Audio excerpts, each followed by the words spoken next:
Hi, మేము ఇప్పుడు రాష్ట్రపతి భవన్ నక్షత్ర వాటికాలో ఉన్నాం. ఇది ప్రణబ్ ముఖర్జీ గారు 2015 జూలై 6 నాడు ప్రారంభం చేశారు.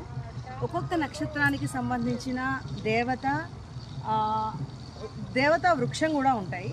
ఆ వృక్షానికి సంబంధించినవి మొత్తం అన్నీ కూడా ఈచ్ నక్షత్రానికి ఏ వృక్షం వస్తుందో అవి ఇక్కడ నాటి వాటికి మనం ప్రదక్షిణలు చేసుకునే విధంగా ఈ విధంగా చక్కగా ఒక గడ్డితో కూడిన కార్పెట్ లాగా కూడా వేశారు. చాలా బాగుంది. రండి ఇలా చూద్దాం. ఇది చూడండి, కృత్తికా నక్షత్రానికి మేడి చెట్టు లేదా అత్తి చెట్టు అంటారు. కృత్తికా నక్షత్రం ఎండ పడుతుంది, అది సరిగ్గా రాదు.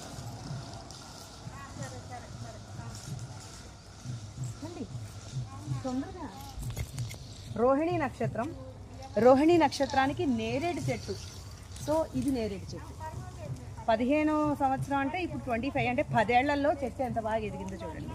సో ఈ విధంగా ఈచ్ అండ్ ఎవ్రీ నక్షత్రం 27 నక్షత్రాలకి సంబంధించిన వృక్షాలన్నీ కూడా వేశారు.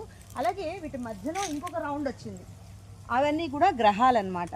వీళ్ళ రాసులు, ఏ రాశి సంబంధించిన చెట్లు ఆ విధంగా ఇక్కడ వేశారు ఈచ్ రాసులు.